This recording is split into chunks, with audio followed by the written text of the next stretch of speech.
అండి welcome back to our my YouTube channel. నా video కనుక మీకు నచ్చినట్లయితే సబ్స్క్రైబ్ చేయండి, లైక్ చేయండి, షేర్ చేయండి అండ్ కామెంట్ కూడా చేసేయండి. ఏంటండి అందరికీ ఇష్టమైన నాటుకోడి కర్రీ ఈజీగా అండ్ సింపుల్గా ఫాస్ట్గా చేసేద్దాం. టేస్టీ తోటి ఎలా చేసేయాలో చూసేద్దాం, వచ్చేయండి.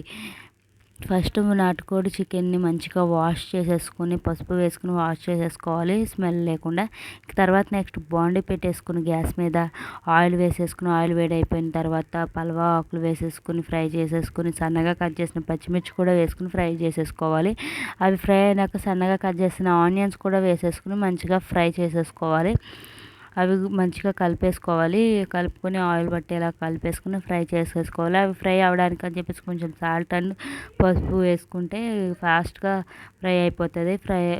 వేసేసుకుని ఫ్రై అయిపోయిన తర్వాత అల్లం వెల్లుల్లి పేస్ట్ వేసుకుని అల్లం వెల్లుల్లి పేస్ట్ స్మెల్ పచ్చి వాసన పోయే వరకు ఫ్రై చేసుకొని తర్వాత ఒక టమోటా సన్నగా కట్ చేసి వేసుకోవాలి.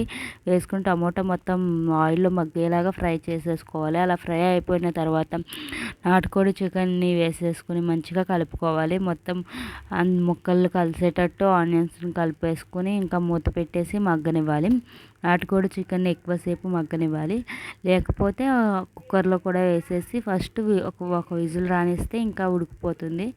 అలా లేకపోతే ఇలా డైరెక్ట్గా చేస్తే ఎక్కువసేపు మగ్గనివ్వాలి. మగ్గిన తర్వాత నాటుకోడి చికెన్ మగ్గిపోయిన తర్వాత మూత తీసి మధ్య మధ్యలో కలుపుకుంటూ ఉండాలి. తర్వాత మగ్గిన తర్వాత టేస్ట్కి సరిపడా కారం, రుచికి సరిపడా salt, 1 table spoon chicken masala, 1 table spoon ధనియాల పొడి వేసేసుకుని మంచిగా కలిపేసుకోవాలి.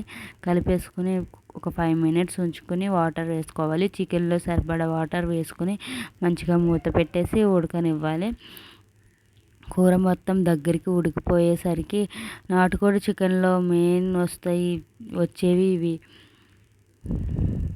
గుడ్లు సేరు. ఇవి గుడ్లు సేరుని ఫస్ట్ యాడ్ చేయకూడదు. ఫస్ట్ యాడ్ చేస్తే ఆ గుడ్లు మొత్తం విడిపోతాయి కాబట్టి ఇంకా కూరని 5 మినిట్స్లో దించేస్తాం. మనకి గుడ్ల సేరుని కర్రీలో వేసుకుని మంచిగా కలపాలి. లోపల వాటర్ వెళ్ళేటట్టు ఆ చికెన్ వాటర్ వెళ్ళేటట్టు కర్రీ వెళ్ళేటట్టు కలుపుకొని మూత పెట్టేసి 5 మినిట్స్ ఉంచేసి ఇంక నెక్స్ట్ చూసుకోవడమే. మొత్తం ఉడికిపోయిన తర్వాత కొత్తిమీర సన్నగా కట్ చేసేసుకుని జల్లేసుకుని దించేసుకోవడమేనండి. అదిగోనండి 5 మినిట్స్ ముందు వేసిన గుడ్ల సేర అయితే ఉడికిపోయింది. ఇలా వచ్చేసాక ఇంకా కొత్తిమీర జల్లేసుకుని దింపేసుకోవడమేనండి.